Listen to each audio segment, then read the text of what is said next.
We We'll start the going to start now? Okay. event in 1 minute. Okay.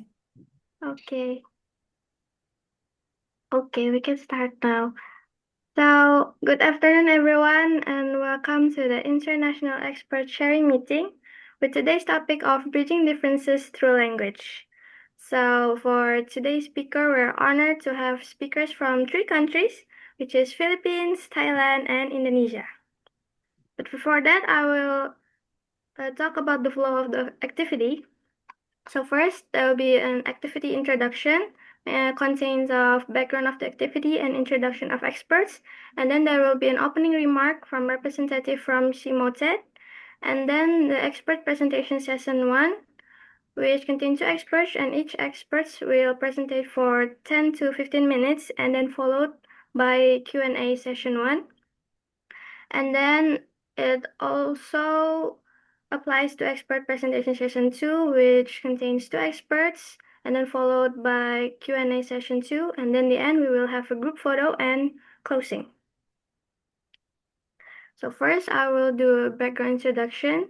So as you guys might know, this International Expert Sharing Meeting is the 8th session today.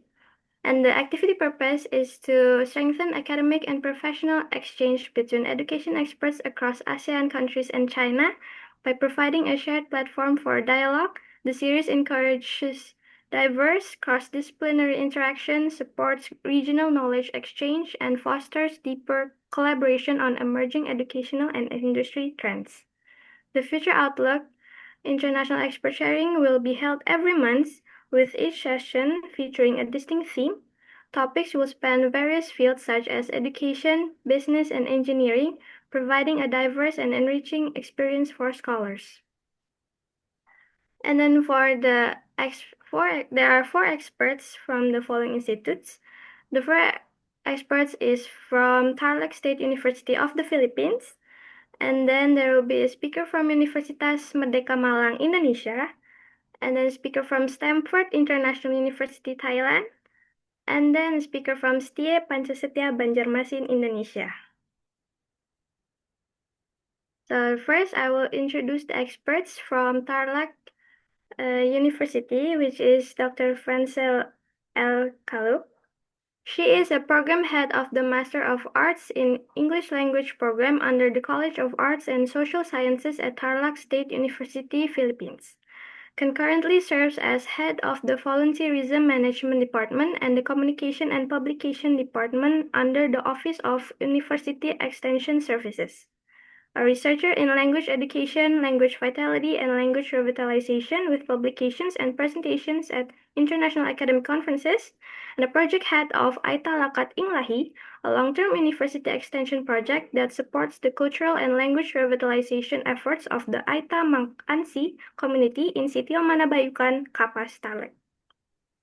And then our next speaker is Miss Yasmin Farani from Universitas Merdeka Malang. She is an English lecturer at Universitas Merdeka Malang, Indonesia, with 25 plus years of experience teaching English and Bahasa Indonesia for international students, a passionate educator and researcher in English language teaching, ESP, teaching materials development and cross-cultural communication, active in international collaboration through CIMO-RELC, collaborative teaching with UITM Malaysia, and publications in international journals and conferences. And then our next speaker is Dr. Nico Irawan.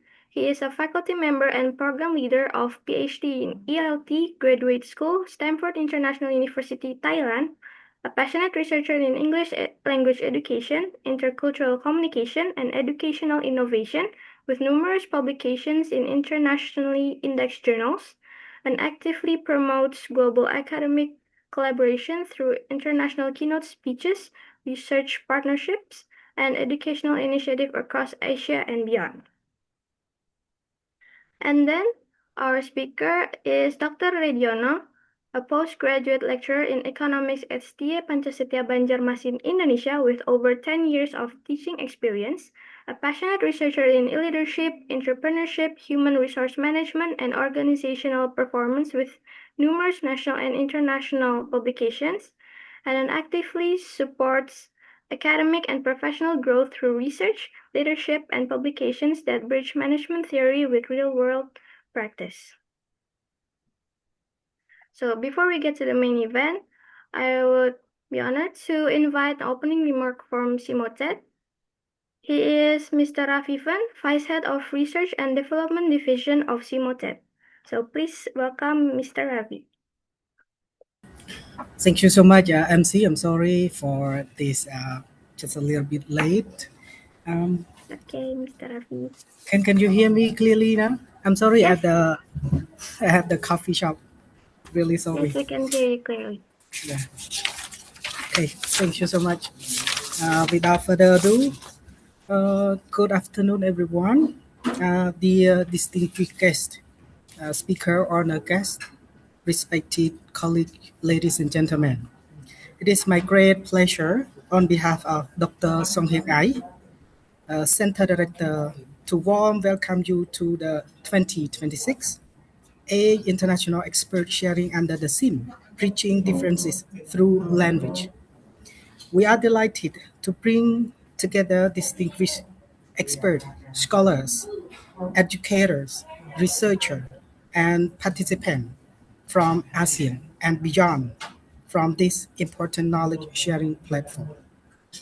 This program reflects our shared commitment to shaping academic excellence, strengthening international collaboration, and promoting meaningful dialogue across culture and discipline. The theme, Bridging Differences Through Language, reminds us that language is far more than a tool for communication. It is a bridge that connects people, cultures, and ideas. It enables us to build mutual understanding, embrace diversity, and work together to address the opportunity and challenges of our increasingly interconnected world. So today, we are honored to learn from renowned experts who will share this research, professional experience, and insightful. Through their presentation and our interactive discussion, we hope to inspire innovative thinking, encourage interdisciplinary collaboration, and strengthen partnership that extend beyond this event. Again, on behalf of Dr. Song Hyek Ai, Simotet Center Director, and the organizing committees, I would like to express our profession, a sincere appreciation to our distinguished speaker for generously sharing their expertise and all participants from your enthusiasm and active engagement. Your presence and contribution make this event both meaningful and impactful. We hope that today's program will bring valuable knowledge, foster a professional connection, and inspire continued collaboration among all participants. Thank you for joining us, and I wish you all a fruitful, in a productive, and enjoyable international expert sharing program. Thank you. Back the floor to MC. Okay, thank you so much, Mr. Rafi, for the inspiring opening remark. It is such a good way to begin our event for today. So without further ado, we will move on to the main event. The expert presentation session 1 will be from Dr. Francil L. Kalup from Tarlac State University of the Philippines, and then from Ms. Yasmin Farani, MPD from Universitas Merdeka Malang, Indonesia. So the first speaker is Dr. Francil L. Kalup from Tarlac State University of the Philippines with the topic of bridging differences through language, from language vitality to community-based revitalization. So Dr. Francil? Yes, good afternoon. Kindly allow me to share my screen. Yes. Okay. Okay, there. All right. So I hope the presentation is already visible to everyone at your Yes, end. it's already visible. All right. Anyway. All right. Good day, everyone. So it is a pleasure to be part of this international expert sharing session. So yeah, when we hear the word language, we often think of grammar, vocabulary, pronunciation, or perhaps the language subjects that we have to pass in school. But language is more than, or is much more than that, right? So we carry it in our homes, our classrooms, our workplaces, our email spaces, and what else? We also have like every conversation that we have. Okay. So um with the people that we speak to, right? Okay. So Yeah. language can bring people closer together, but it can also create distance when some languages, accents, what else? We have grammar patterns or ways of speaking are treated as more acceptable or sometimes more intelligent or more professional than others. All right. Sometimes people become silent not because they have nothing meaningful to say, but because they are afraid that the way they speak will be judged before their ideas are heard. So, at the community level, something similar can actually happen. A language may gradually lose spaces of use when another language consistently provides greater access to education.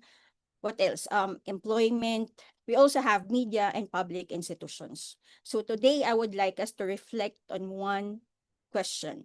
How can language become a bridge rather than a barrier? So I will explore this through language vitality, community-based revitalization, and everyday decisions that help languages and speakers remain visible, respected, and heard. All right. So to understand why this matters, let's begin with something many multilingual speakers have experienced personally. So knowing what we want to say but hesitating because we are unsure of how others will judge the way we speak, you know. Have you ever known exactly what you wanted to say but hesitated because you were worried about how you would sound?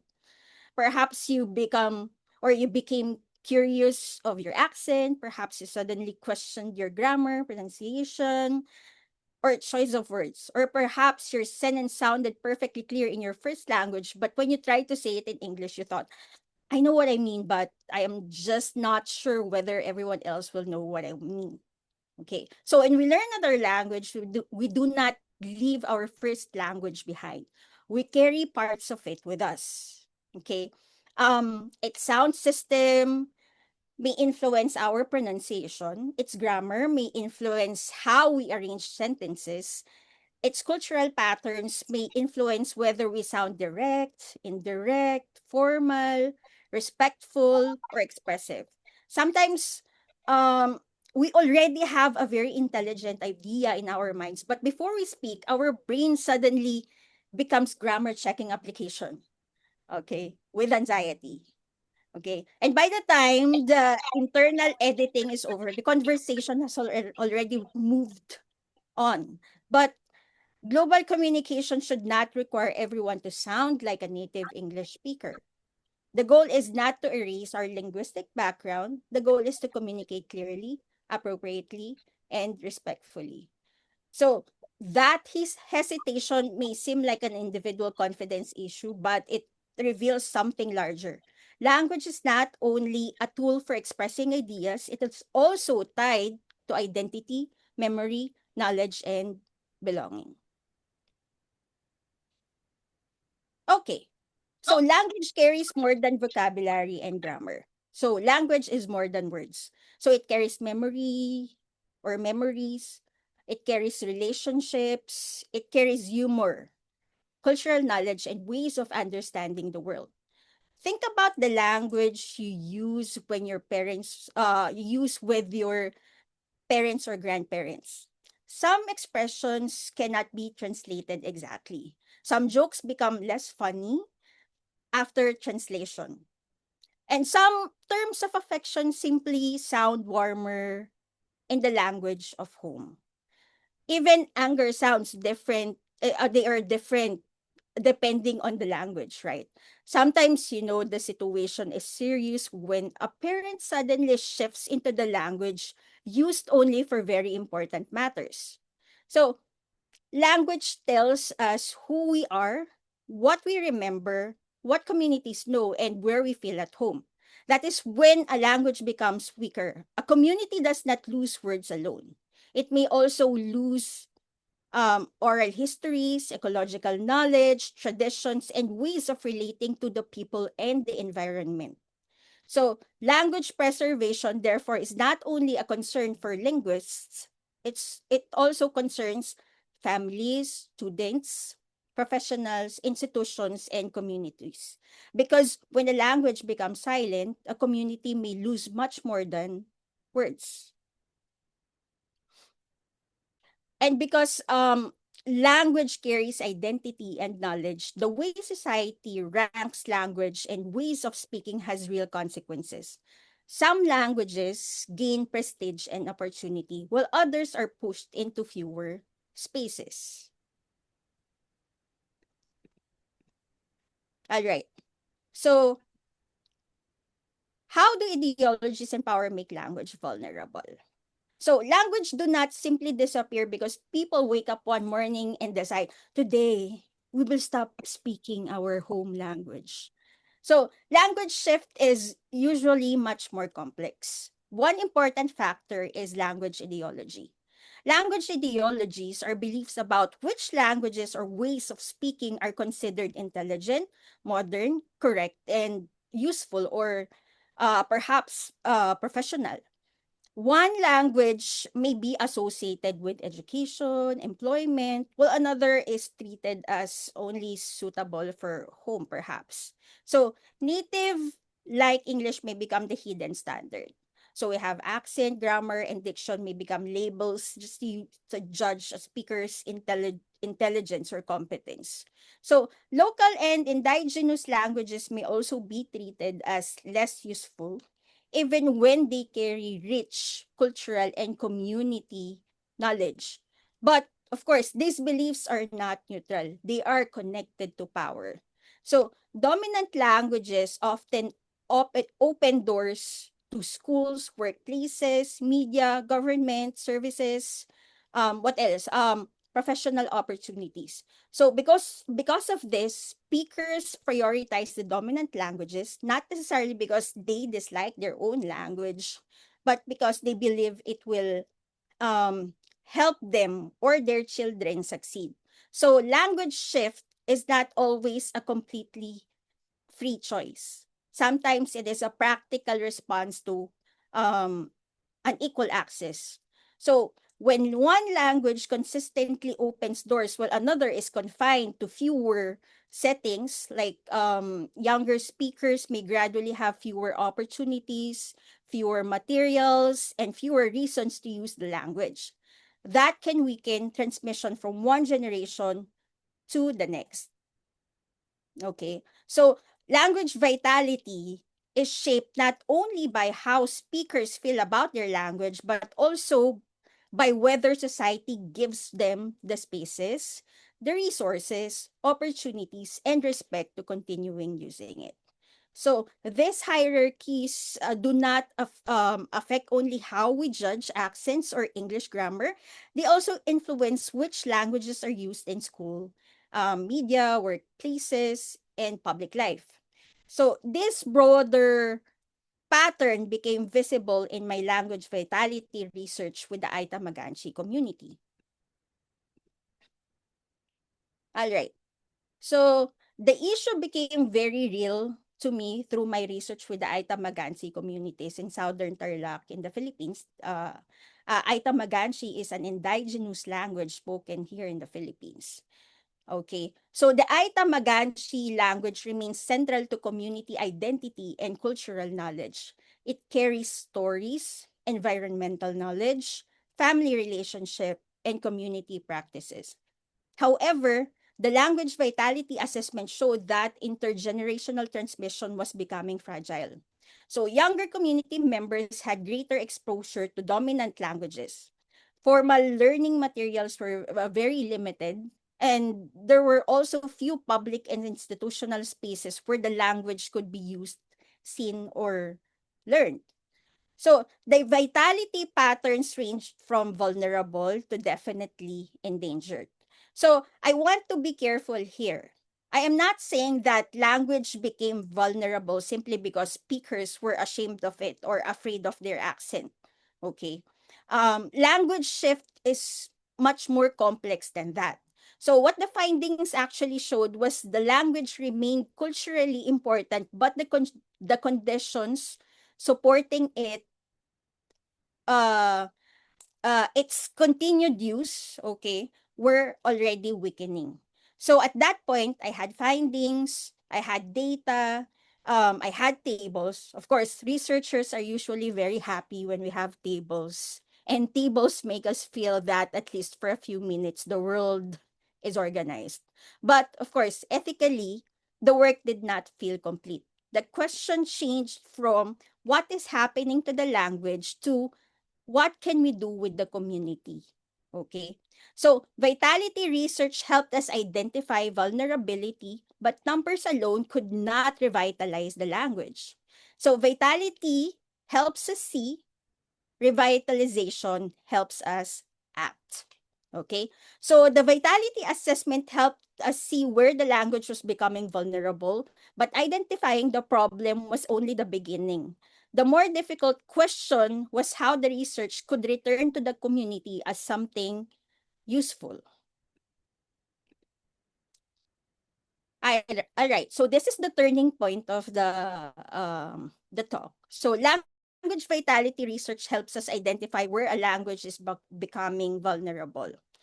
Okay. So it may show us whether children are still learning it, whether it is used, what materials actually exist in the community, and whether speakers have enough opportunities to use it. Say, for example, in new domains and media like Facebook, you have TikTok, you also have Instagram. Okay. So, assessment should not be the end of the process. The next step is to translate evidence into action. So first, we assess, we locate weak points in use. What else? Transmission, whether it is transmitted from the grandparental generation to the parental generation to the younger generation. Materials as well, the availability of materials. Are there any materials used in the community written in the Aita-Maganchi language, like at school or say, for example, in their religious gathering? Okay, what else? The visibility of the language and confidence, of course, the attitudes of the community members. Second, of course, we listen. Okay, so we begin with community priorities, not with our assumptions, of course, not with outsiders arriving immediately saying, we already know what your community needs. Okay, so that is rarely the best opening line. Third, we co-create.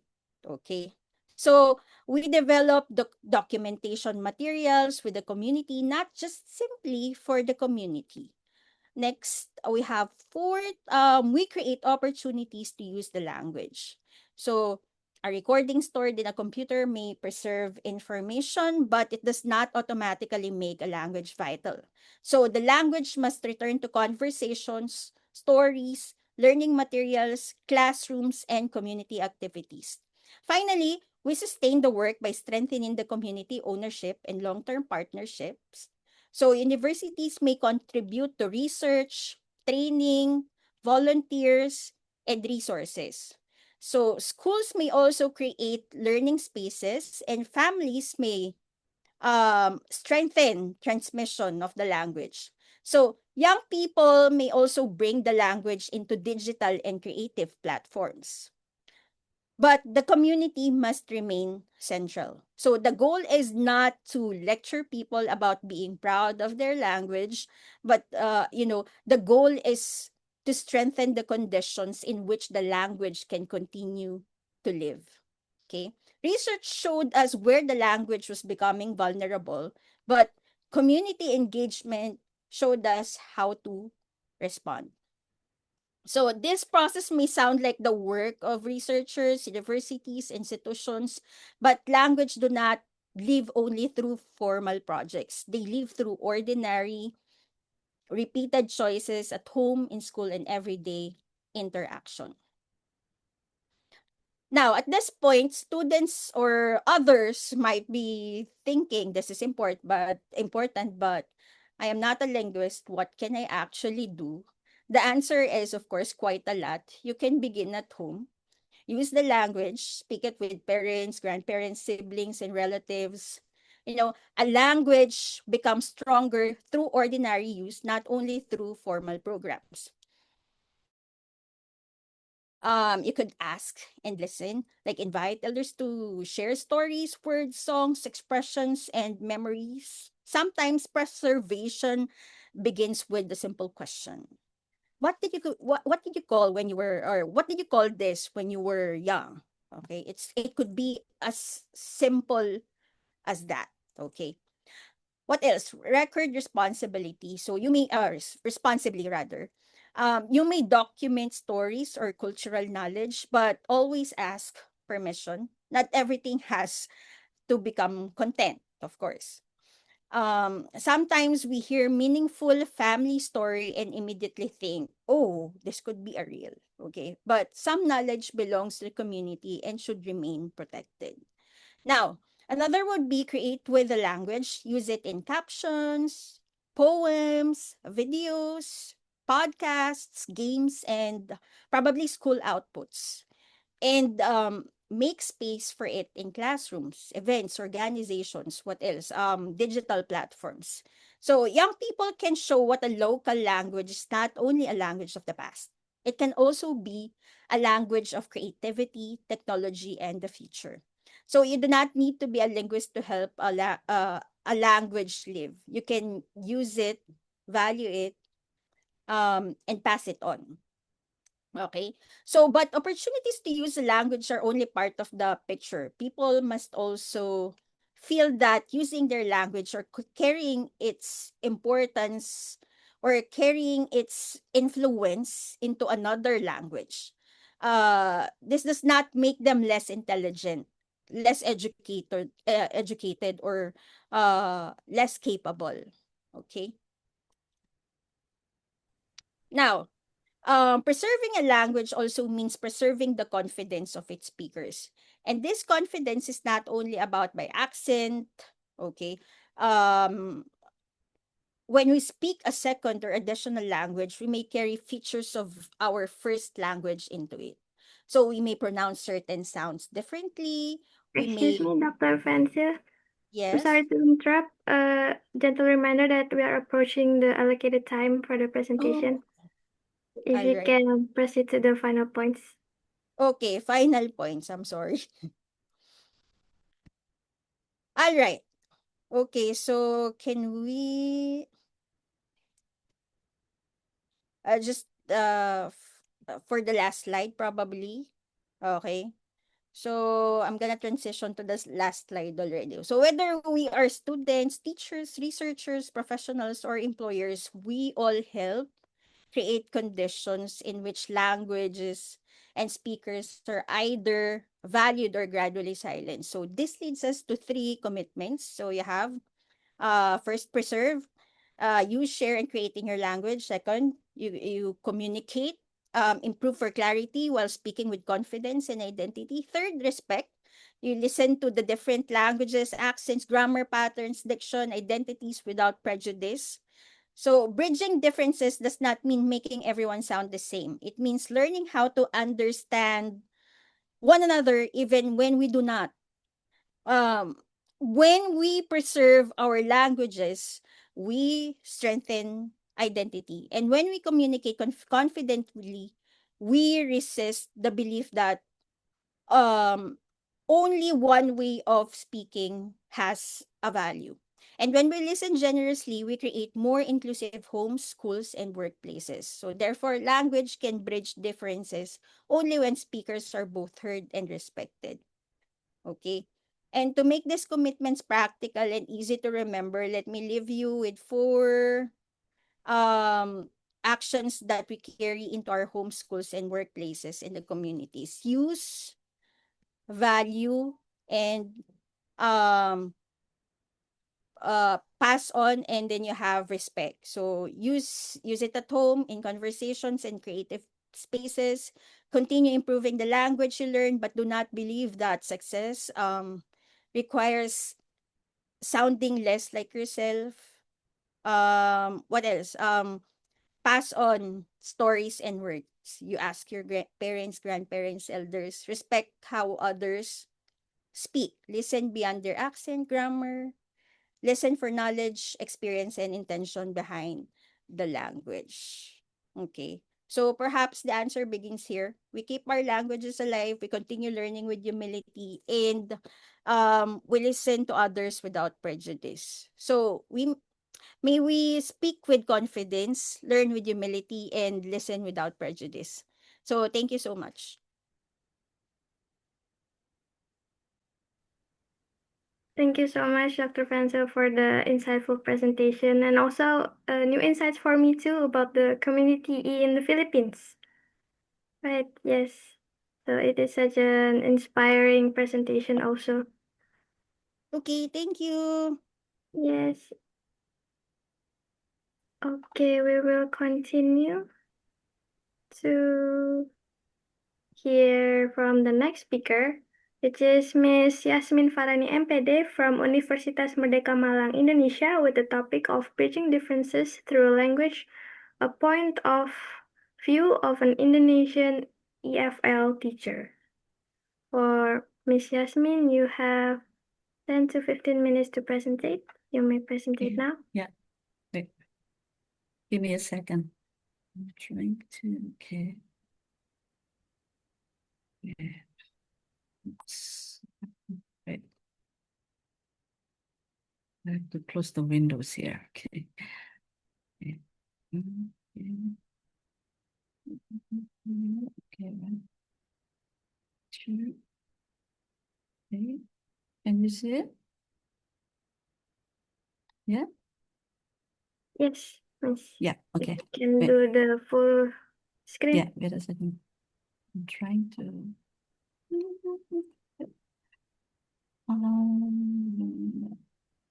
Cannot close this one. Wait.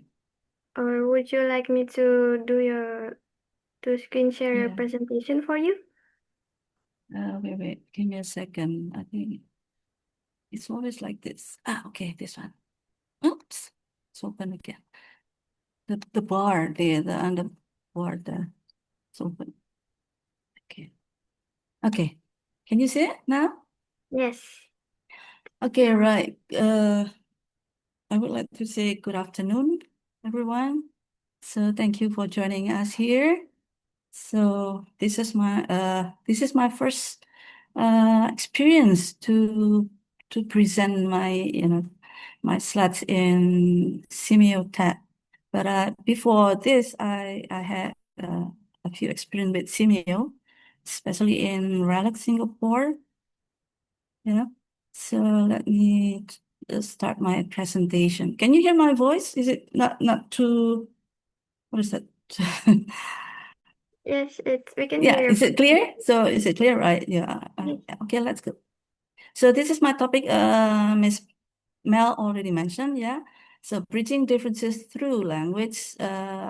This is a point of view of Indonesian EFL teacher. So I'm Indonesian and I'm EFL teacher. So I'm trying to share my experience as Indonesian and EFL teacher, yeah, to you all.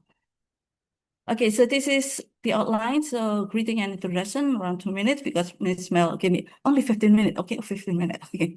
So yeah, I'm trying to make it stick to the rule. So 11 or 10, maybe 11 minutes, yeah. So I'm going to let's talk about the facts in Indonesia about language, and then flashback a bit to 1928. Yeah, it's quite long ago. And then about my opinion about that language is alive. And then a little bit about East Java and Malang. And then also Bahasa Indonesia bagi penutur asing or BIPA. So Bahasa Indonesia for foreign learners, yeah. And then a little bit about siblings, yeah, because we are Asianers, right? So we are siblings. Okay. And then conclusion and closing document. Okay, let's start. So this is my university where I work for. So Unmar Malang. So Unmar Malang stands for Universitas Merdeka Malang. Yeah. Have anyone of you been to Indonesia? Yes or no? No, not yet. Hopefully soon. Okay. And then, okay, we have 7 faculties and then around 32 programs, including master and doctorate. And then since as of 2022, we have 2 campuses. So the first one in Malang, and then the second one is there's a little, not that little, the little town in East Java, Ponorogo. So we have our campus there too. Yeah, but not so many programs there. Okay. So this is a little bit about me. So yes, I'm Indonesian. So I'm Banjaris, Dayak, Palembang descent. So I'm not Javanese, but I was born and grew up in Java, East Java especially. Yeah. So I'm an English teacher to EFL students in Merdeka University, yeah, Universitas Merdeka Malang since 2000, and I'm also BIPA tutor. So I teach Bahasa Indonesia to foreign students. Yeah. And then my latest activity, so I'm teaching, and then I like creative writing, also practicing archery. So that's my latest activity. Yeah. It's been 2 years, so I love archery. Anyone of you joining club archery? Anyone? No? It's really fun. So okay, you have to try it. Okay. Right. Okay, let me continue, make it fast, yeah. Okay, let's talk about Indonesia. So the fact one is Indonesia is a great country in terms of geography, like as you know, yeah, this is the map of Indonesia. So and then we also have a lot of natural resources and population. So we are in the 4th position in the world right now. So few years ago, we are in the 5th, but now in the 4th with 2,080 something people. Yeah, it's quite large. And then the second fact that Indonesia has very diverse ethnic groups and then languages, yeah, religion and culture. I think some of you or many of you have known that, right? Okay, I'm going to focus on the second one, that we have diverse languages, yeah, because we're talking about languages. Okay, right. So we have around, okay, the fact is that we have 70,000, more than 70,000 islands with big islands. So my family is from one of them. It's Borneo. Yeah, Borneo Islands is one of the biggest in Indonesia. And then we have 38 provinces, and then I live in one of those provinces, East Java. And then we have around more than 1,000 ethnic groups. So you can see earlier that I'm from three different ethnic, yeah, from Banjaris and then Dayak and then also Palembang, already 350 among those 1,000 of ethnic group, yeah. And then we also have over 200 living indigenous languages, and then I can speak maybe 2 or 3 of them around from 2 or 3 of them from 700. Okay, but many Indonesian can speak more than 3 or 5 local languages, I believe that, right? And then even in some countries also, maybe in China or in Malaysia or Philippines. And then we have 6 official religions. Yeah, religions. So we have Muslim, and then we have Catholic, we have Protestant, we have Hindus, Buddhists, and Confucian. We have 6 that officially legal. Okay. Right. So yeah, it's not easy to live side by side in a very diverse country like Indonesia. Believe me, yeah. But you will surprise because yeah, among those very indigenous languages, we have one language that connect us, that bridge us to each other. What's the language? It's Bahasa Indonesia. That's based on the history. Okay, let's back to history a bit. Yeah, why Indonesia become the only one language that unite Indonesia? Okay, so right, this one. So the Youth Pledge in 28 October 1928, they decided that Bahasa Indonesia has become the one and only language that unites the Indonesian people. So back in 1928, so a few years ago, yeah. So at that time, some leaders of Indonesia and then some people, gather and they make a pledge and then decided that there are actually three, okay, 1, 2, 3 here, but one of them is that make that Bahasa Indonesia has become the one and only language that unites the Indonesian people. Now you can imagine 700 local languages, yeah. So you go here, you cannot speak with these people, you can go here. But since we have Bahasa Indonesia since 1928, yeah, we can bridge to each other, we can connect to each other. Yeah, okay. So this is Ejaan means spelling. So we Bahasa Indonesia experienced three what is that? 3 stages of spelling. Yeah, and then the last one, this one is the last one is used up to now. The one that 17 August 1972 is the last one, and then used up to now. But before that, we have spelling using the font of vision, and then it's one. Okay, that's you can Google it actually. Okay, but my focus is this one on the pledge. Yeah. Okay, next. Like what I said previously. So in my opinion, yes, language is alive, especially the informal languages. So in Indonesia, they have the what is that? The informal languages is have grown very rapidly. Some are already still used, some are forgotten, but it's very rapid, it's very alive. So the new one comes, the new ones keep coming. So now you can see that in 80s when I was, I think I was in like elementary, yeah. So we have elementary or junior high, we use those kind of slang language or informal language, yeah. And then in 90s, there's a new one came or born, born like there's, I'm still using it, that one, because 90s I will be in, I think I will, no, I would be in, I was in university year. But now in 2000, so I cannot catch up, my children, my nieces, and they speak, slang language differently. So even the latest one, so I cannot catch up. A lot of new words and terms or something, yeah, that they use. I believe in some countries also happen things like that in China or Philippines, yeah. Even, there's a gap generation, so using the language, yeah.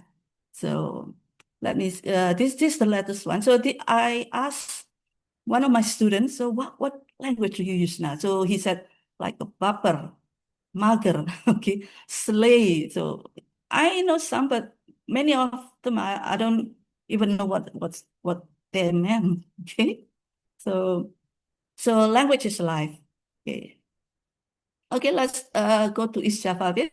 So East Java and Malang. So East Java is one of the province in Indonesia, and then Malang is the second biggest city in East Java. Yeah, I live in Malang. I was born and grew up. So we have dominantly 6 races of ethnic live in East Java: the Maduris, Javanese, Maduris, Tengger, Osing, Bawean, and Samian. Yeah, but the most general used language is Javanese and Maduris. Okay, so quite big. Malang is quite big, second biggest city in East Java, and then the population is almost 900. Yeah. Okay, and then we have different, languages used there. Okay, so this is based on my experience. So my ancestors are from Borneo, yeah, I'm Banjaris, Dayak, and Palembang, but I was born and grew up in Malang, Java. My mother tongue is Javanese, Javanese, and even Javanese, Javanese has 3 stages, 3 different stages for speaking, yeah. So I hardly use the second stage and the first stage. I only use the lowest one. Okay. So it's difficult. So yeah, it's difficult. And then my mother tongue is Javanese and Banjaris from my parents. Okay, my national language is Bahasa Indonesia. And then we also slang. Actually, we have also slang language in Malang. Yeah, I use it when I grew up. I think when I was started using it when I was like junior or senior high. So talk with my friends using the language. And then foreign languages that I have learned is English, mostly English, and a little bit Japanese. So that's why it's Indonesia. Become Indonesian is, you have to be, you have a lot of very diverse, languages and things. Okay. Okay, this one. This is the slang language in my hometown. So we call it Boso Walikan. So it's a slang language used in Malang city. Maybe people outside Malang will not use this, yeah. Maybe they know, but they don't use it. But in daily, sometimes I still use this one with my friends or with some people, the local people. So they read the word backward. Okay. Backward, like the word Malang become ngalam. So can you follow? The word enak means delicious, kane. So if you're not accustomed with that, so you have to think, think first, and then you have to, read backward the word. Like rumah become hamur. So this is one of the slang language in my hometown. Only a knowledge. Okay, let me go to next. Okay, so one of my research about language is actually dialect. So I have a research on Chinese dialect. So in 2018, so I conducted a research on that entitled a primary research, a unique Japanese. So the Chinese people, the Chinese descent people descends in Malang use they create their own language. Okay, so how do they speak the word? So they combine, so they create a new word and then they combine it with Bahasa Indonesia and even the Japanese. Okay. So they create a new sentence, they have new words and then created a new sentence with those words. Okay, for example, the new word lihat in Bahasa Indonesia means lihat or see. And then when they create a sentence, awakmu was lihat film ini. Okay, that's the language that they use, the Chinese listen in Malang, yeah. And then, for example, new word from the word pergi, bahasa Indonesia becomes pergi, and then they use it in sentence, mau pergi kemana? Where do you want to go? So this is a kind of interesting thing. And I had research with a few friends here back in 2018. Yeah. So only preliminary. We haven't gone beyond this what is that? This research. Okay, next. Okay, let me talk a bit about BIPA, Bahasa Indonesia bagi Penutur Asing or foreign learners or speaker, yeah. So based on our ministry, Ministry of Education, there are 6 top countries that have a lot of BIPA learners based on their research in 2021. What are they? The first one is Timor-Leste, and then the second one is Thailand, and then Egypt, and then Papua New Guinea, Philippines, and Australia. So people from those 6 countries have more interest in studying Bahasa Indonesia or learn Bahasa Indonesia. Yeah. So this is based on our ministry education. What is that? Research. Yeah. I think it's more now. Yeah. This means that Bahasa Indonesia has a good chance. Yeah. In my opinion, Bahasa Indonesia has a good chance to become a bridge or bridge Indonesian with other countries because more people learn Bahasa Indonesia. Okay, let's especially like our neighboring country, Australia. So this is Australia. So there are 3 top languages that it's a must to study in Australia. And then one of them is in Bahasa Indonesia. Yeah. So I think this is a good opportunity for Bahasa Indonesia to become one of the bridging Indonesian with other countries who are interested in bahasa. Okay, let's go next. Okay, talking about siblings, yeah. Siblings fact. So we have 11 countries in ASEAN, yeah, Southeast Asian, there are 11. And then they use differently. I mean, they use English to bridge each other, but they use differently what I mean in academic, yeah. For in Indonesia, English is used as a foreign language. Indonesia and Thailand and Vietnam, I think, yeah, with Cambodia. But different from like Malaysia and then Singapore, Brunei, Darussalam, and Philippines, English used as a second language. That's completely true. Academically, yeah, I'm talking about academically that Indonesia is EFL, is EFL. That's a different, yeah. So that's why maybe many Indonesian cannot speak English well because it's not their second language, because it's their foreign language, and they studied at school, not in daily life, use it in daily life. Yeah. Although we are Asian among the Asian. English is as a foreign language, not a second language. So, however, I found many times I found unique things about siblings, yeah, among the Asian countries, that we share similar words or terms, especially like with Brunei, Darussalam, Malaysia, even the Philippines. Yeah, I'll give you examples. We have similar words. Okay, you can see there, right? Like the word payung, even in Philippines they call it payung. Am I right, Dr. Francil? Hello, Dr. Francil. So this is some Payung words. is umbrella. Yeah, payung, the same. In Indonesia, also payung. Okay. Yeah. And then pintu, we pronounce it pintu, but in Philippines, we pronounce it pinto. Is it? Pinto. Pinto. Yeah. Yeah, pinto. Like So door. it's quite similar, right? Yes. And then batu. Is that right? Bato. Bato. Batu, stone. Is it stone? Stone. Yes, it's stone. Yeah, okay. So this is only examples, yeah, that even among the siblings, Asian countries, we have similarities in word. That's interesting. Okay, and then another interesting thing is that there's the same city, city called Batu. In Indonesia, it's actually that's in my hometown, Malang. There's a city called Kota Batu, Batu City. And then also in Philippines, right? Kota Batu, is that right? I have checked also this one. Cotabato. Yes, Cotabato. Yeah, we call it Kota Batu in Indonesia. Okay. And also in Brunei, I think Brunei Darussalam, yeah, they have Kota Batu in Brunei. So there's a lot of interesting thing that around the siblings. Yeah, that's why we call it siblings. We have a more similarities. Okay. Okay, my first conclusion is that I'm quoting from the slogan of the Gatra Bangun Bahasa. Okay, so I agree with them. Okay, this is from the Education Ministry, yeah, related to Bahasa Indonesia, that utamakan Bahasa Indonesia, make Bahasa Indonesia, so utamakan Bahasa Indonesia first. So students or Indonesian have to learn Bahasa Indonesia first. Okay, and then the second slogan is preserve local languages. So that's why I like your, what is that, Dr. Franz, in your research talking about, language and preserve and things like that. Yeah, because we have the slogan here, preserve local languages. Okay. And then the last one, master international languages. Right. This is our slogan. Yeah, from our Ministry of Education.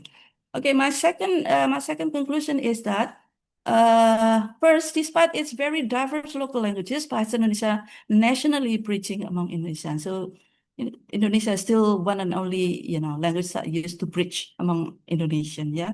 And then the second one, through BIPA program, Bahasa Indonesia is potentially bridging Asian countries and others in Asia Pacific. Like I have already given the example, like in Australia, include in the curriculum. Okay, right. And then the third one, English is one of the official languages at the UN. So it is internationally always bridging us. It's always, so I'm still thinking maybe not other foreign languages, but English still always, yeah, will always bridge us among siblings, Asian, and us with the rest of the world. Thank you. That's all my presentation.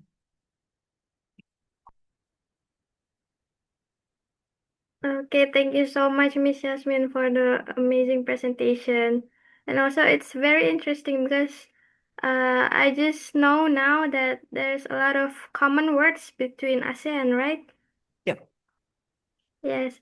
Okay, then let's move on to the next session, which is the Q&A session. Q&A session. So for all the audience, feel free to ask the question in the chat box, or if you would like to ask directly to the speakers, you can unmute your audio and ask yourself. I saw some questions here already. Maybe from Mr. Muhammad Ahmad.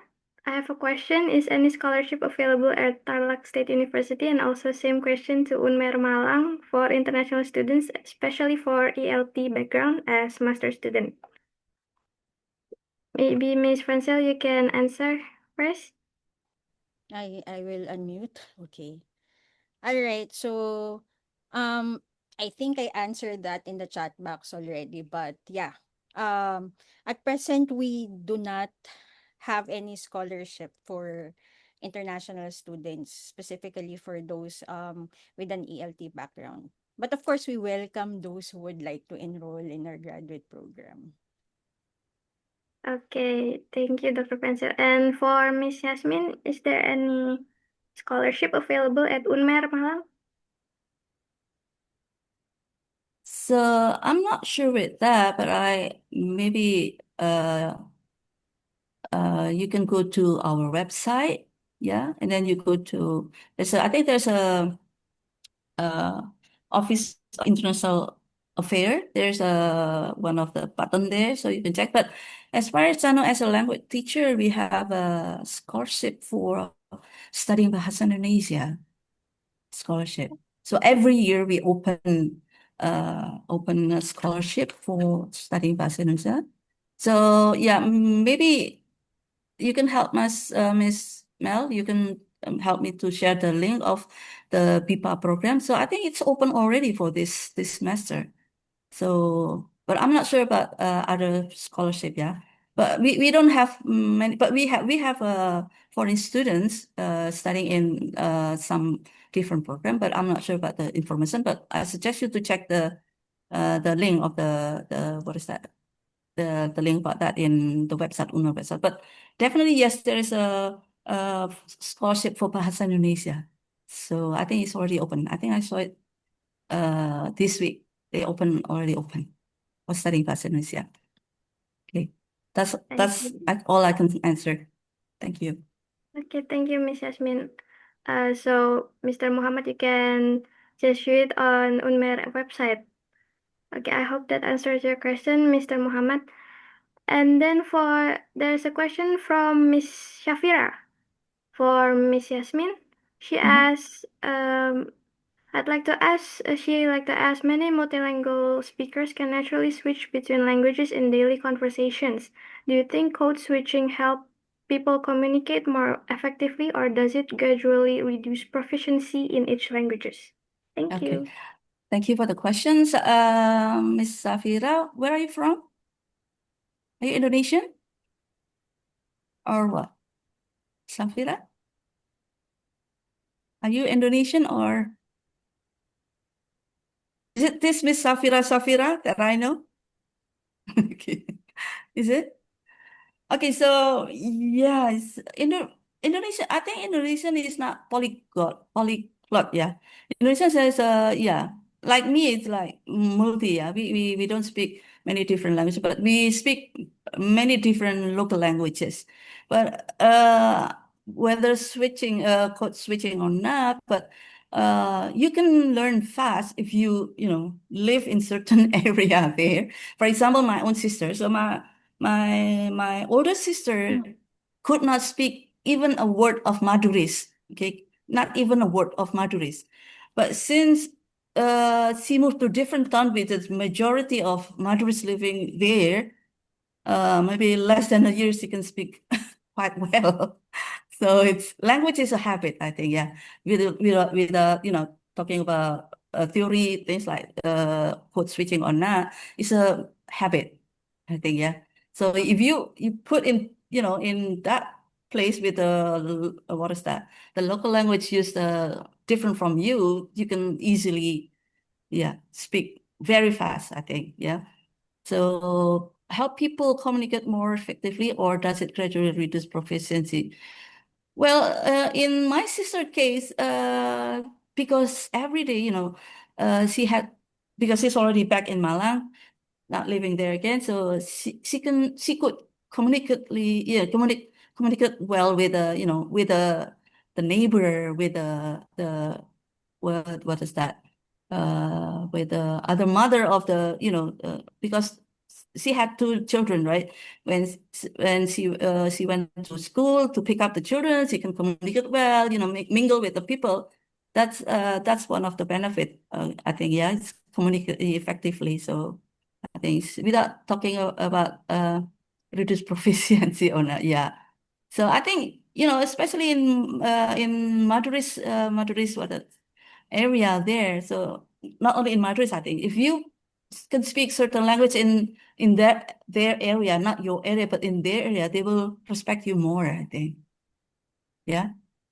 For example, I live in Madrid or Madrid area, but I can speak little, even little. Even when you go to the market, when you bargain with their languages, it will help. They will respect you more. So that's what happened in here.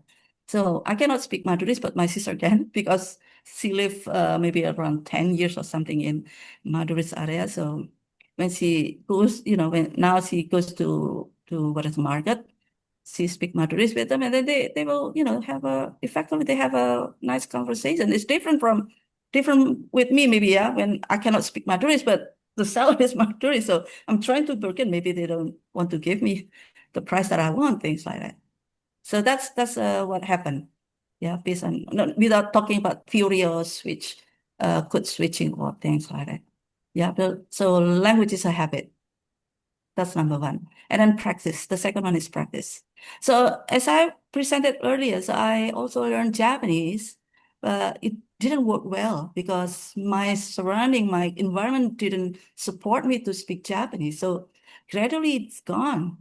So even that's sad, I know. So yeah, although I have one or two Japanese friends, but they speak bahasa Indonesia.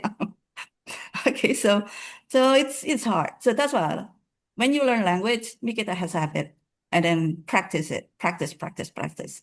Okay. Maybe grammar is not the first one. Yeah, grammar may be the third one or the second or third one. Gradually you will learn. That's my experience from become an English teacher for over 25 years. So I'm still learning English, and then but for me it's like what I said, the Bahasa Indonesia is the first. Yeah, Bahasa Indonesia is the first. And then the second one is the local languages, and then English as just a tool. For me, English is just a tool, to communicate, to work, that's it. Thank you. Okay, thank you for the answer, Miss Yasmin. I hope that answered your questions, Miss Safira. And then the next question is from Miss Rifda for Dr. Fansel. She said that, dear Dr. Fansel Al-Khalub, I would like to ask, you said that we can become better users of English without becoming less ourselves. What advice would you give to students who feel pressured to sound like native English speakers in academic or professional settings? All right. So yeah, thank you for that thoughtful question. I think the first thing students should remember is that being proficient in English does not mean sounding exactly like a native speaker. So what matters more is being clear, what else appropriate, confident, and what matters is you are able to communicate your ideas effectively. So in academic and professional settings, we should certainly continue improving our grammar, vocabulary, pronunciation, overall communicative competence. But we do not have to erase our accent, our cultural identity, or the way our experiences shape how we use the language. Because here in the Philippines, I think that's basically one of the major concerns of my students. This is based on my observation and experience in class. Like when I ask students to recite in class, especially in English subjects, they have hesitations. And when I ask them why, most of the answers would, of course, it would it would be because they're afraid that they're going to mispronounce words. They are like they're too ashamed of their accent, stuff like that. And they are afraid that they're going to commit mistakes in grammar. Okay. So what I usually tell them, oh, you shouldn't be afraid to speak like your the language in your accent, because here in the Philippines we also have Philippine English, like we also have a very distinct accent, and we use like Philippine English jargons as well. So English today is used by people from many linguistic and cultural backgrounds. So instead of like them or you asking like, do I sound native enough? Perhaps I think the better question would be, am I communicating clearly, respectfully, and effectively? So for me, being a better user of English, that this should expand our ability to communicate with others, and not make us feel like we have to become less of Filipinos, less Indonesian, or less of who we are.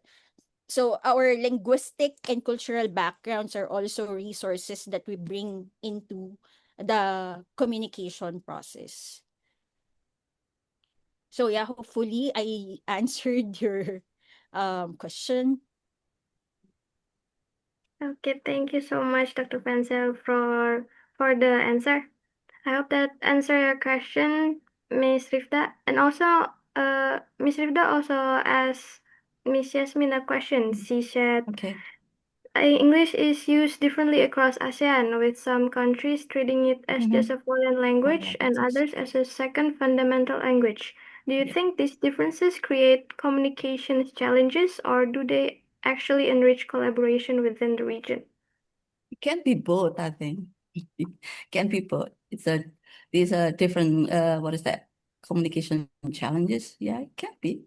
So, for example, well, one of my reason wanted to, learn Japanese because I wanted to go to Japan at that time.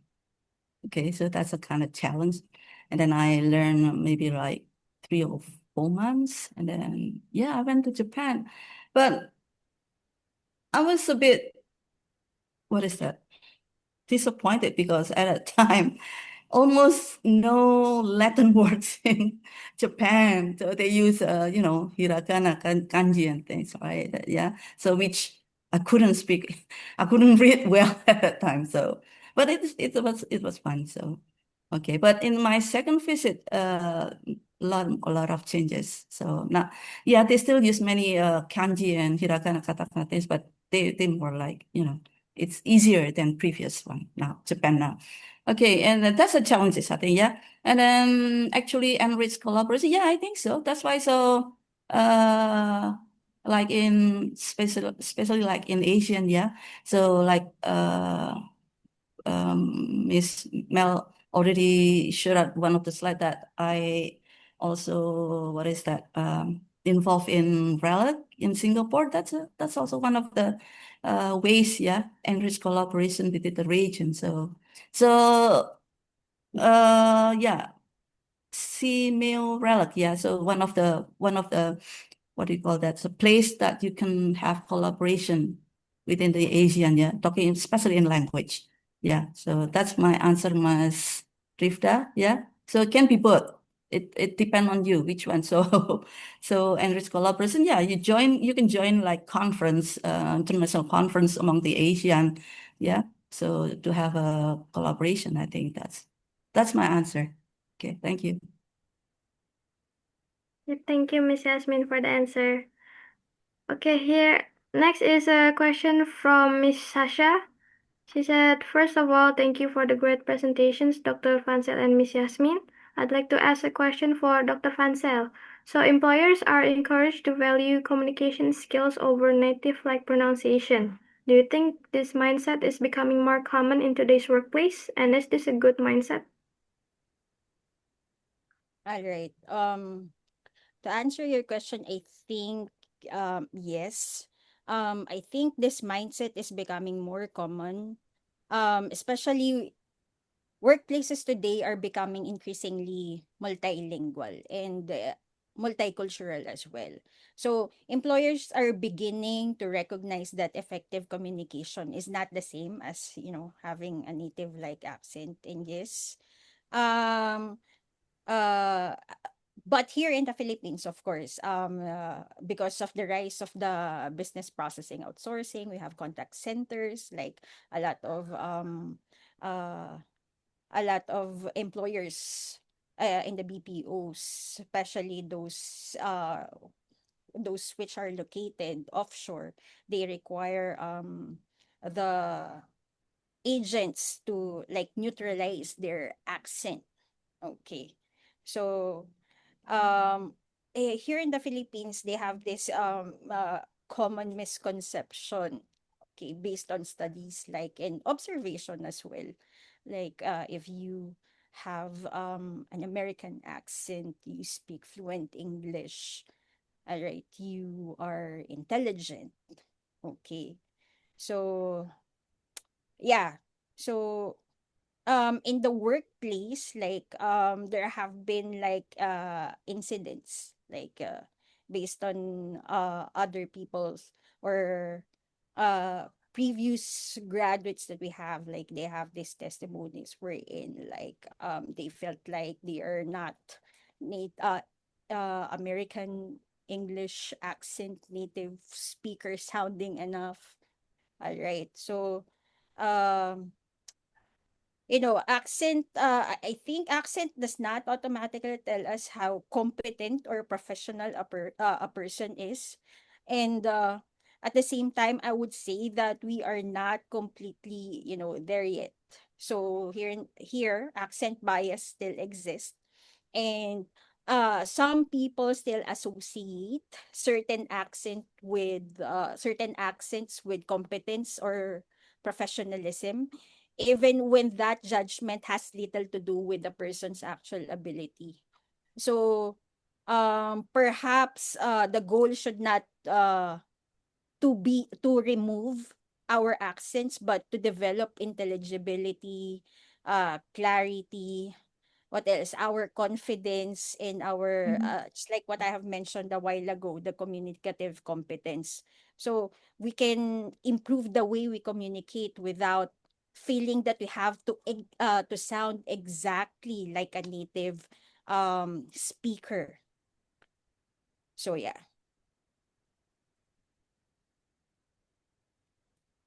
Okay, thank you, Dr. Fansel.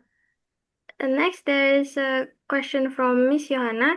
Dear Miss Francel and Miss Yasmin, thank you very much for the interesting presentation. I would like to ask a question to each of you. First, there is a question for Miss Francel. You emphasize that research should return to the community as something useful, ethical, and empowering. Could you share one outcome from your project that made the community feel they truly benefited from the research? All right. Um, Thank you for that question. So one outcome that is particularly meaningful to me is seeing that research move beyond the dissertation, because that was actually my dissertation for my PhD, and it became something that the community can actually use. So from the findings of the research, I actually developed like what do you call that, a long-term extension project. So that is the language revitalization of the Aita Maganshi in southern Tarlac. So it of course that the research is actually the baseline. Okay, the baseline study. So much of the revitalization activities that we introduced and we co-created with the community are based on that research. So for example, in my research, it showed that there are actually no Aitamaganshi presence in the new domains and media. So that means it is not used on Facebook, like when they interact on Facebook. So they'd rather use English, or Filipino or Kapampangan, because the Aita Maganchis, they are multilingual, so they could speak Aita Maganchi, another Isambal. We also have Kapampangan, okay, Kapampangan language and Filipino, and alongside it, like when they go to when they study, of course, much of the books are written in English. So yeah. So from there, okay, so we had to devise, or we had to create a long-term project to address these problems. And we had to collaborate with different institutions to address this problem. Say for example that the social media presence of the language. So we had to create, like co-create with the community, Aita Maganchi word of the day that is posted on Facebook. This is a page dedicated to posting word of the day written in Aita Maganchi. Of course, it also has translations. So every week we post like 2, 3 Aita Maganchi word of the day on Facebook, and they could reshare it in their community as well.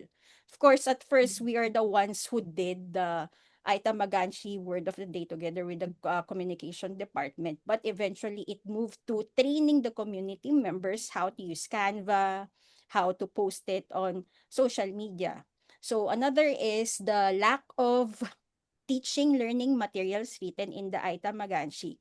Because as you know, we have the mother tongue based education, but it is put on hold because of the lack of teaching and learning materials written in the Aita Maganchi. So we had to partner with another institution. We have St. Louis University. So we used the Bloom Books app or software. So we created learning materials written in the Aita Maganchi language together with the elementary school teachers in the community and the community members of the Aita Maganchi. So it has illustrations, and they are written in their native language, which is the Aita Maganchi. So that is actually a major output of the project. So it underwent like the teachers and the community members underwent like training, seminar sessions, consultations, and the validation and pilot testing of the learning materials. We also like did Indigenous Peoples Month celebration. At first, we spearheaded and organized these activities. The Tarlac State University, our institution, but then later on, to make it sustainable again, we had to like train the community members how to host and organize their own events, especially to celebrate their native culture. So we did like the poetry contest written in Aita Maganchi. They also have cultural activities like their own cultural dance competitions as well. And they have cooking contests like their native delicacies. All right. So yeah, those are a few of the things that we did for the long-term extension project. So a research could be a baseline data for, of course, addressing the community's concern. So the project that we did actually is based on the findings of that particular research. So yeah, so that for me, that is where I felt the research was truly, of course, returning to the community. So the knowledge that they shared with us was not simply collected, analyzed, and kept in academic paper. It was transformed into something that could support their children and contribute even in a small way to language and cultural continuity. And I think that is the important reminder for researchers working with communities. The people we work with should not only be our sources of data. As much as possible, they should also be among the people who benefit from what the research produces. So Okay, yeah, thank you so much for that question. okay, thank you I so hope much for I the answered your question. yes. I hope that answer your question, Miss Johanna. But maybe that will be the last question for this session. Because there is a lot of questions, maybe the speakers can continue the discussions in the chat box to answer the questions. And then we will get to the next session, which is the expert presentation session 2. But before that, I would like to inform you guys that we have extended today's event to 30 minutes. So previously we will end the hour at 3:30 or 4:30, but now we will end it at 4 p.m. GMT 7 for Indonesia and Malaysia, and then for GMT 8 for Philippines time, it will end at 5 p.m. So again, and we will extend our event for today. So we will continue to the expert presentation session 2. That will be from 2 speakers. The first speaker is Dr. Nico Irawan from Stanford International University, Thailand. And then the next speaker is from Dr. Ediono Setia Pancasetia, Banjarmasin, Indonesia.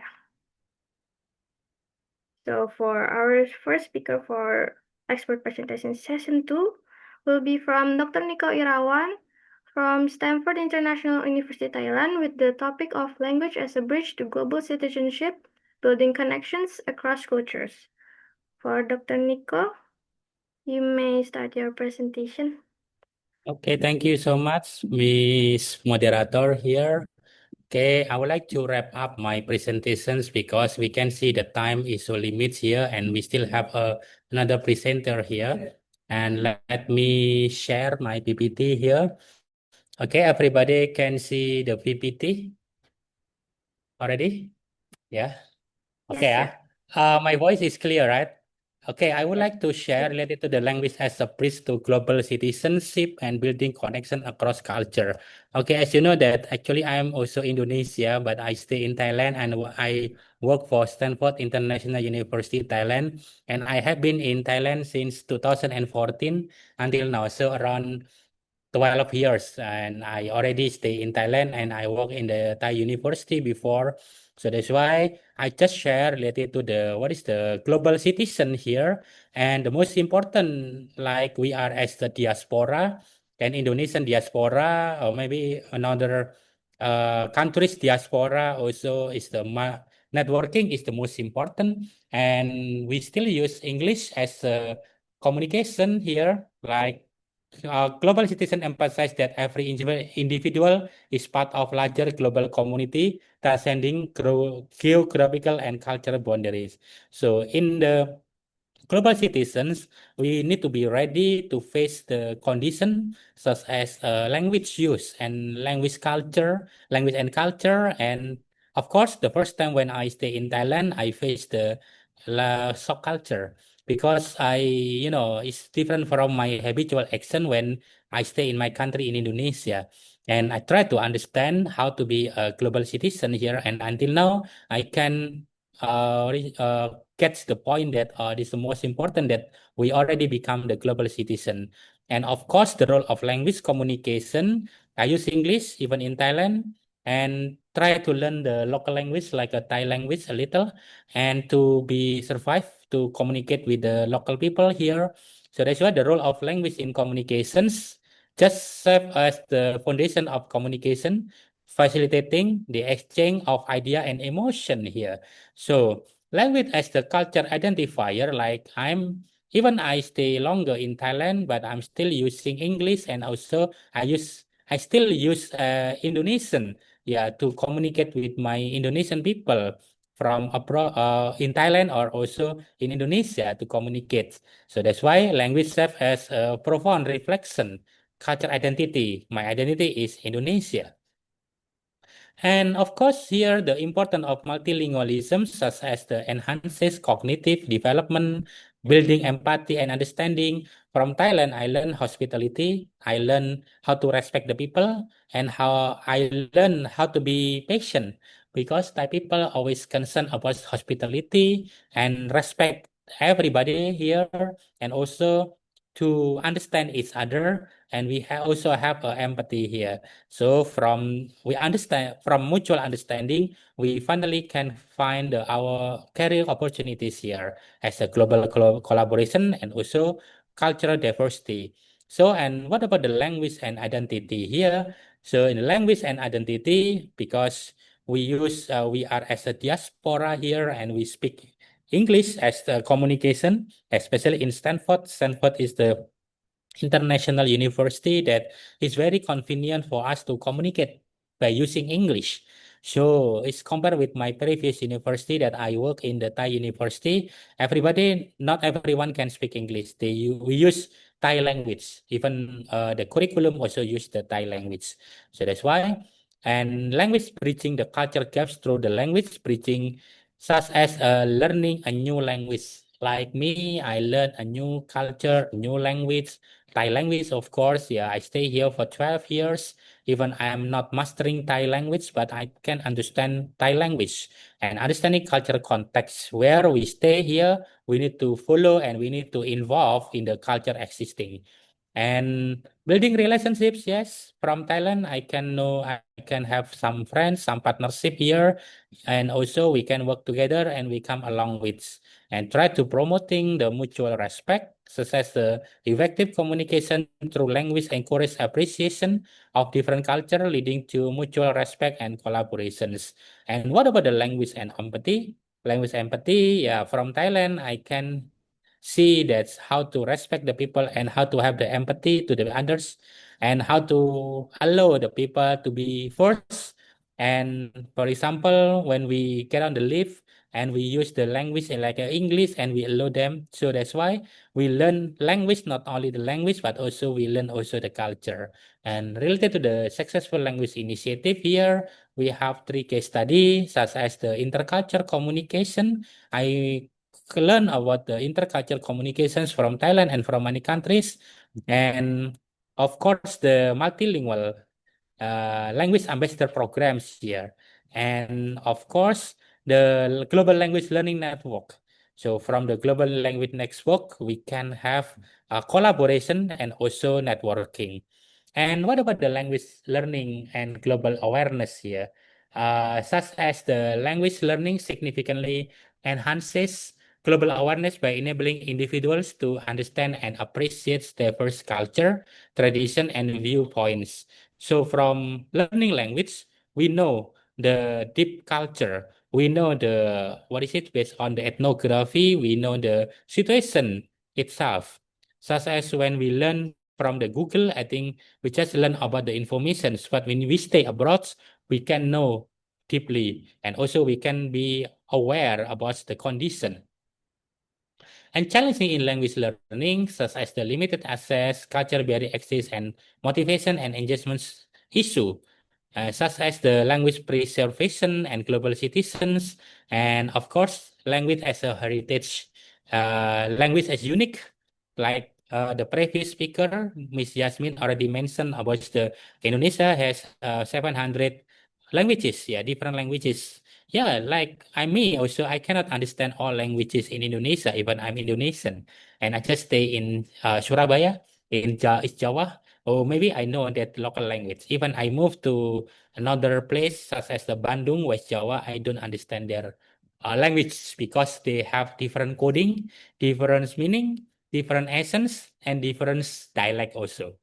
And what about the impact of technology here? Impact of technology on language learning, such as nowadays, yeah, we already have hybrid learning or online learning is very convenient, especially for the language learners here to learn about the new language from others country.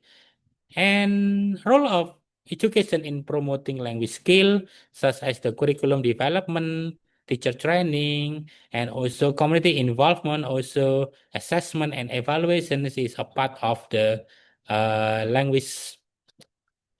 And here, national language policy, such as language policy and global citizen and local policy here. And what about the community engagement through language, such as the engaging communities in language initiative is essential for fostering social cohesion and understanding, try to understand each other. And of course, language and social justice here, we serve as a tool for advocacy and empowerment, enabling marginalized community to express their needs and experience. Like in Thailand also, we try to respect each other with using the uh, polite language, like teacher and student. It's meets each other. Of course, the student greets the teacher like Sawadi Kap, Ajan Sawadi Kap. This is Ajan is like a teacher, and Swadi is like a good morning, good evening, good afternoon. Yeah, like a greetings. So using the social justice, using the similarity, we can see the responsibility and also the hospitality from the language use.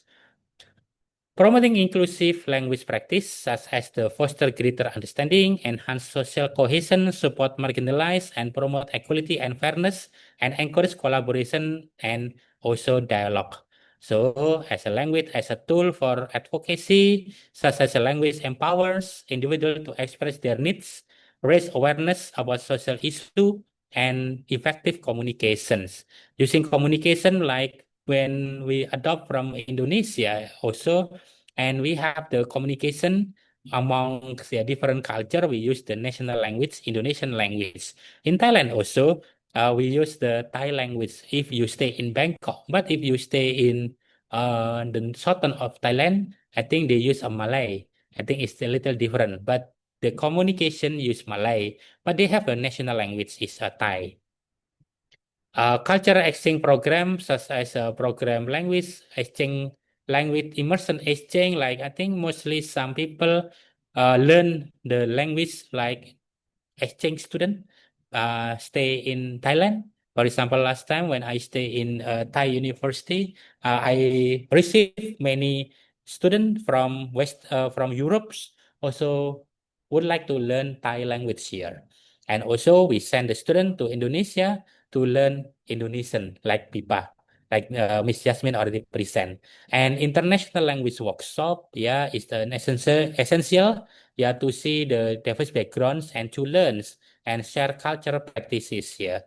So, student exchange initiative here, such as students live and study in different countries.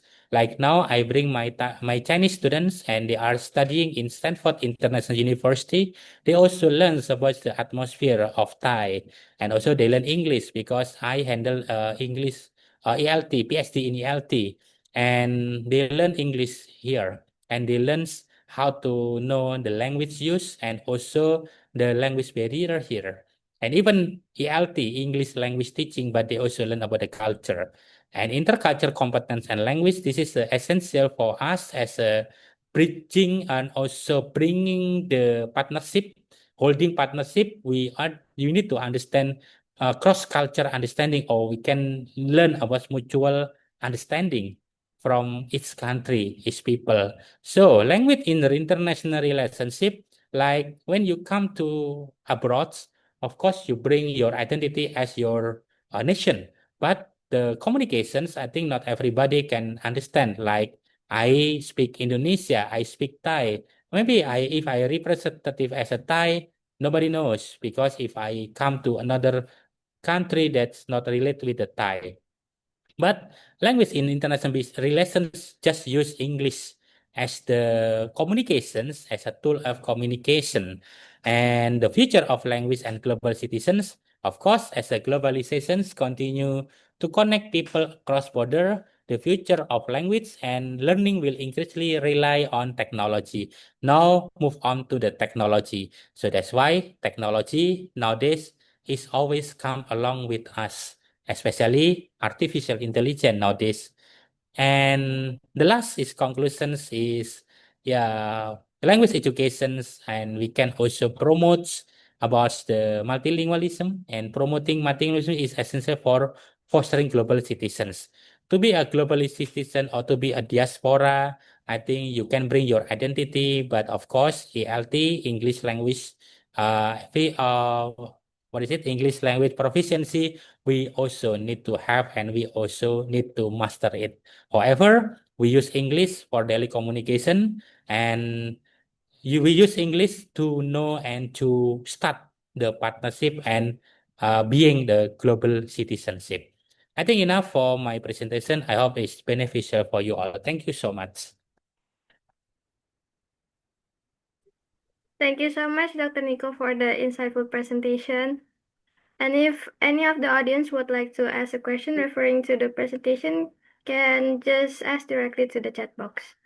Okay, so next for today's event is presentation from Dr. Ediono from STA Pancasatya Banjarmasin, Indonesia, with the topic of Beyond Words, from Lost in Translation to Cross-Cultural Understanding. For Dr. Ediono, the time and screen is yours. Okay, thanks so much, moderator. Good afternoon, everybody. I will share about from Lost in Translation Cultural Understanding.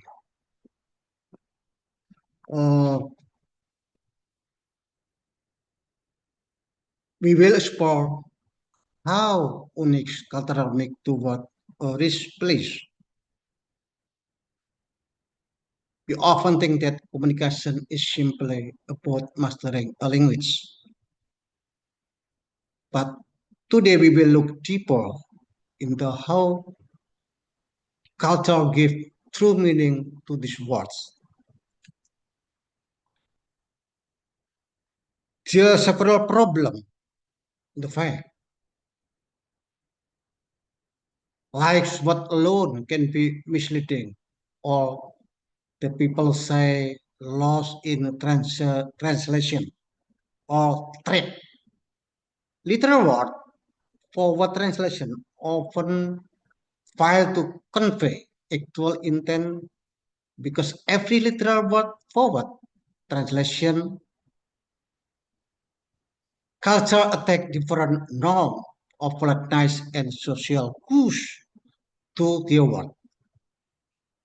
I have illustration about that. As my experience may be funny, but that is reality.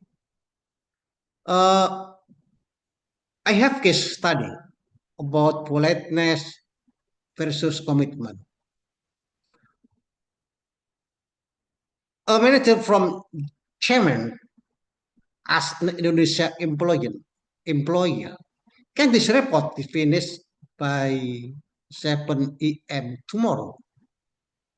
And the employer smile and replies, I'll try my best. So happen or miss the understanding. The chairman manager, I'll try my best shot like a firm commitment that the work will be done. However, for the Indonesian employer, I'm this sorry, Dr. press, Ediono. I think your PPT is lagging. Would you like me to assist you by doing your presentation for you? Do screen sharing your presentation? Because your PPT Okay. is lagging. It's still in the cover Okay. slide. Okay, thank you. Okay.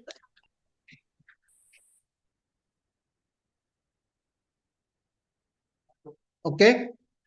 I will go on. I will try my best to like firm commitment, but there will be big done.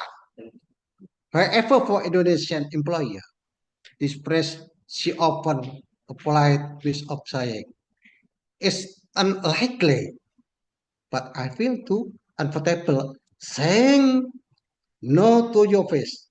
The next morning, the manager is frustrated when there is no report, while the employer feels unparalleled pressure.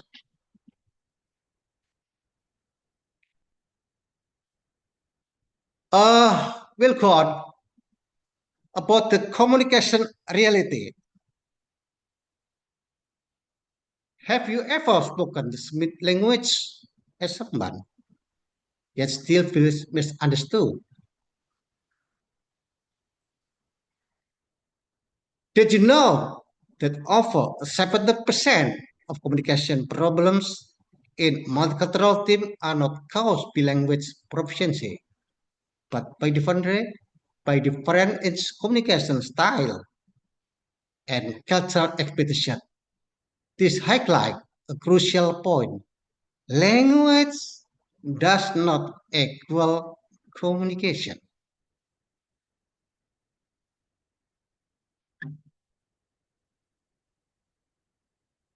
The culture map we know, referring to culture map by Aaron Mayer, the biggest challenge in global communication is often not the language itself, but the cultural context behind it. Even when people speak the same language, they do not always interpret messages in the same way because communication is deeply by culture, norm, and expectation.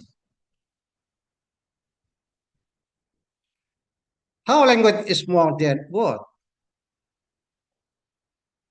Sometimes we lost in translation. Let's examine how the same sentence can carry different interpretation in a high context culture. Saying maybe we can discuss it later, often hide meanings like I haven't consent. I may disagree or let reconsider. However, allow context listener interpret is literally as we will discuss it later, or the idea is acceptable for now.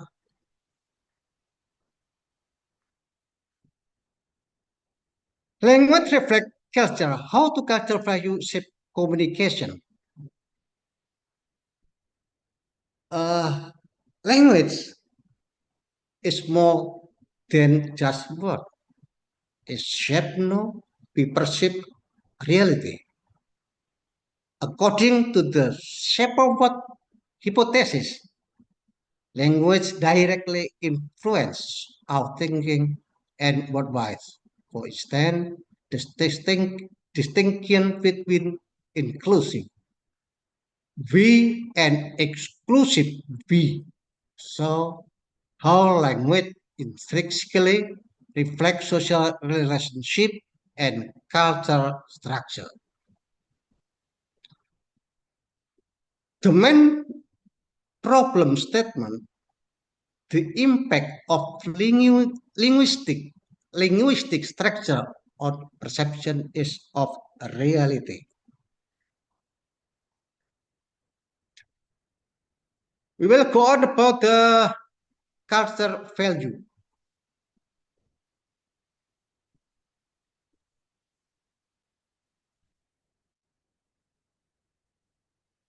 Culture value guide how we express ourselves in a collective orientation. The focus on relationship and group harmony, leading to direct expression like maybe let's see.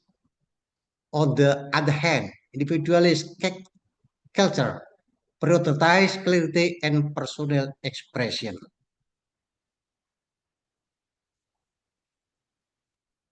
We go moving from translation to understanding.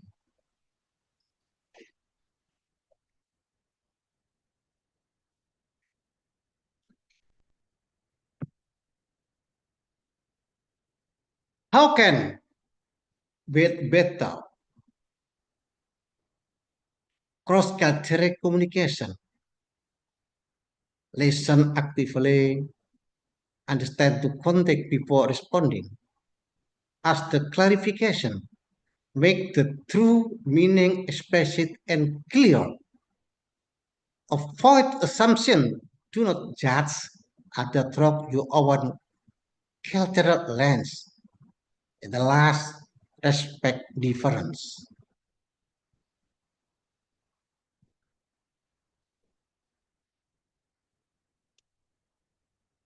Thank you for your attention. As a conclusion, language open the conversation. Culture give it meaning, and the last, understanding builds the pride. Thank you very much. Okay, thank you so much, Dr. Ediono, for the insightful presentation. Okay, thank you so much for the two speakers that has already presented. We will move on to the Q&A session. Okay, I see that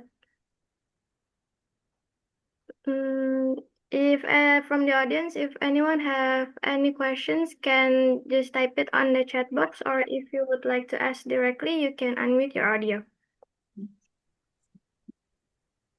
I haven't seen any questions yet, so if you have any curious referring to the material, you can ask it on the chat box.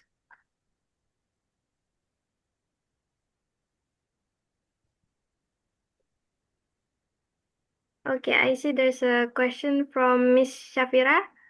She said, Dear Dr. Nico and Dr. Ediono, thank you for each of your insightful materials. I have two questions separately.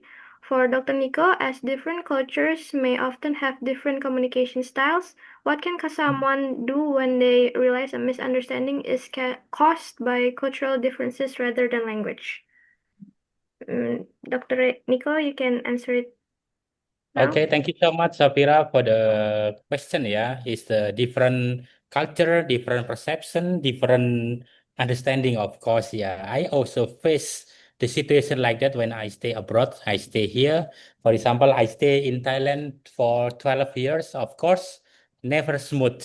So the life is never smooth. So we face the situations and what's the solution for me? Because the first time I still learn how to understand the people. So perhaps I need to ask permission, I apologize for before maybe I have something wrong with someone or with them. So okay, this is as a natural that as a human being. But for the next, we need to understand more about the culture. For example, like I faced the one that he is the like an introvert, she's the introvert, and then she doesn't want everybody knows about the condition, for example. So if there is a misunderstanding and I already informed that, oh, she already tell you or something, so I just ask for apologize for this. However, the culture However, the culture understanding, I think, is necessary for us because we are living abroad and we stay with a different culture, different from like my culture is Indonesia and but I stay in Thailand, and also my student also from China, mostly from China, and some several countries also like Western. Last time when I work in the Thai university, I already faced the Western culture also. So in my opinion, that culture we need to respect, and language we need to upgrade, we need to adapt also based on local culture here. So even we understand English, but we need to know about the culture inside here, so there is no misunderstanding against, especially communication here. I hope that it can answer the question. Okay, thank you so much, Dr. Nico, for the answer. And she also asked a question for Dr. Ediono. Your presentation mentioned that communication is not only about translating words, but understanding meanings. What steps can someone take to better understand the cultural meaning behind a message? I did every cultural different. Indonesia and another country different culture. So we must attention to what alone can be misleading. Second, communication reality. Set the culture map. This is very important for communication. Okay, thank you, Dr. Ediono, for the answer. And next, there is a question from Miss Sasha to Dr. Nico. As AI translation tools become more common, do you think they will make cross-cultural communication easier, or is cultural understanding still something technology cannot replace? Okay, thank you, Miss Sasa, for the question. Yeah, about the AI translation. Yeah, AI translation is the machine. Yeah, only the NLP, natural language processing, like a machine learning. I think nowadays AI still not cannot adopt about the culture inside. And also translation. Last time my student in the class also explained about the translation using the AI and also using the human being. I think it's of course different. Yeah, different meaning because AI just machine, AI just make everybody satisfied about the result. But the deep meaning of translation based on AI, I think they cannot catch it unless the artificial intelligence already go to the ASI or AGI in the future. Yeah, maybe. But nowadays we can still only we understand about the AI translation like using ChatGPT. So I think ChatGPT only make the people satisfied about the question, the answer. But overall, yes, AI is just AI. AI still not makes the cross-cultural communication easier, yes. But I think AI just machine learning. They cannot bring the aesthetic or the authentic culture in the local inside. I hope that answer. Yes, I totally agree with your answer, Dr. Nico. Right. Yes. Right, great answer, Dr. Nico. And then there's a next question from Mr. Pratama Arif to Mr. Rediono.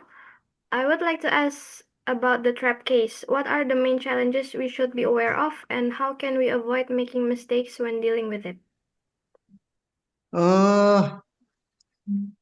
When we're talking about culture, I think many different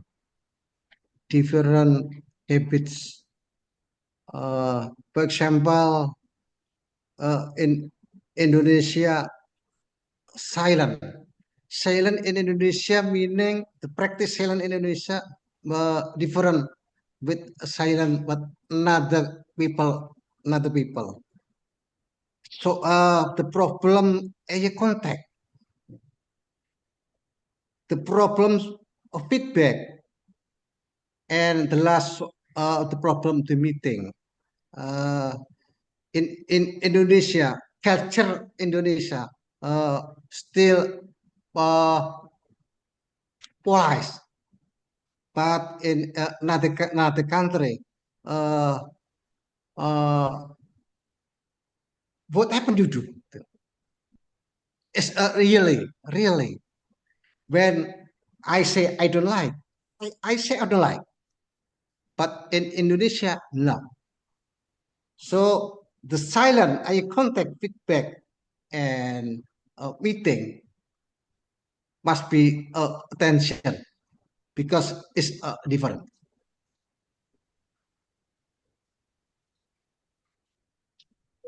Okay, thank you for your answer, Dr. Rediono.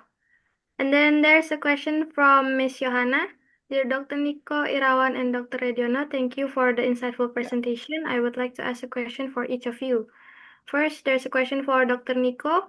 The presentation explains that language is a fundamental part of our identity and helps preserve cultural heritage. How can young people maintain their cultural identity while also becoming active global citizens?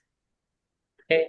Thank you, yeah, Miss Johanna, for the question. About the fundamental part of our identity, yes, that's right. Language bring the identity for each people. Yeah, for example, even I'm as a diaspora Indonesia and staying in Thailand. Yeah, I think identity cannot be replaced easily because I bring the Indonesian culture, but I adopt Thai culture here because I stay in Thailand here. So how can you maintain young people, especially everybody like a young teenager stay abroad?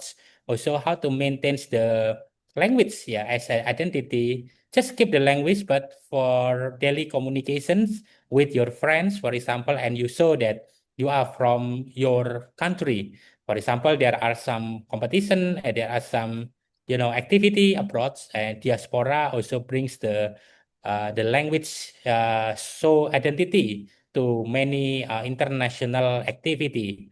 Yeah, such as the become active global citizens like me. I'm as a teacher here, so I still bring my Indonesian, even I stay in Thailand for long, and I still use the Indonesian passport here. So that's why I think it's no problem here. So how can maintain? Yeah, just keep your identity very well and show everybody that you are still in the same global citizen. Okay, thank you for your answer, Dr. Nico. And then she also asked Dr. Rediono, the presentation yes. explains that language is more than words because it also reflects culture. Do you think learning a new language also helps us understand the culture better? Okay. From Bona, from Thailand.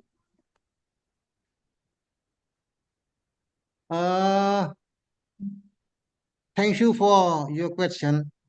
Some common difference in communication style include direct and indirect. Communication, different ways of expressing disagreement and different attitude toward hierarchy and authority. Authority, I mean. For example, some cultures communicate very directly, while others prefer to speak more indirectly to avoid conflict or protect someone's feeling. Understanding this difference can help multicultural team communicate more effectively avoid misunderstandings.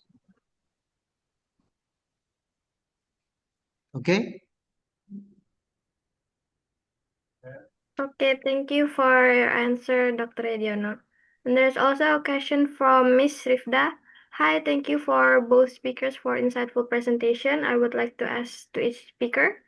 First, a question for Dr. Nico. Since globalization allows people from different cultures to interact more often, how can educational institutions better prepare students for cross-cultural communication? Okay, thank you for the question, Rifta. I think we still use keeping the English for daily communications, I think. So we can have a cross-cultural communication like in our university in Stanford also. We can from several nations, 100 nations around the world. So we still use English as a communication, daily communications. Even Stanford is located in Thailand, but we have an international system, so we use English as daily communication. Even the staff, the teacher, the student also itself speak English. So English as a necessary. So that's why how can educational institution better prepare student for cross-cultural communication using English? Because if we use Thai language, I think it's hard to understand. Even me also, I'm not mastering Thai. Yeah, this is. I hope that answered the question. Okay, thank you for your answer, Dr. Nico. And then next, she also asked Dr. Rediono, since cultural intelligence can be developed, what kinds of learning experience or activities are most effective for improving it? I think the most effective activity are interacting with people from different culture. Learning a new language and participating in cultural exchange program, traveling and working in multicultural teams can also help us understanding different perspective. This experience or my experience too to teach us to be more open-minded, respectful, and adaptable when communicating with people from different culture background. Background is very important. Okay. Okay, thank you for your answer, Dr. Rediono. I think that wraps up our Q&A session for session 2. If you would like to continue the discussion, maybe can continue in the chat box. But then let's move on to the next session, which is group photo that will be taken by my colleagues. For all the audience, please use the virtual background that have been sent by my colleague in the chat box. And then we will start to do a group photo together. And then after this, we will send you guys the attendance link so you can get the certificates for all the participants. Okay. Maybe can do the photo now. Okay. Johanna, are you ready? Okay. I will count down from 3. So 3, 2, 1, smile. Again. 3, 2, 1, smile. Okay, next slide. 3, 2, 1, smile. Okay, again. 3, 2, 1, smile. Okay, thank you so much for all the audience that have joined our event today. And thank you so much for the speakers that have joined and contribute to our event today. We are so thankful for all the time that you have given us. And thank you so much and looking forward to working with you again. So for the audience, there will be an attendance link that will be sent by my colleagues in the chat box to get your certification of participations. And then after you fill in the attendance link, you will get your certificate in your email. So after you fill in the attendance link, please check your emails because it will send right to your email after you fill in the attendance link. So again, thank you so much for participating in today's event and looking forward to meeting you guys again on the next event. Thank you so much.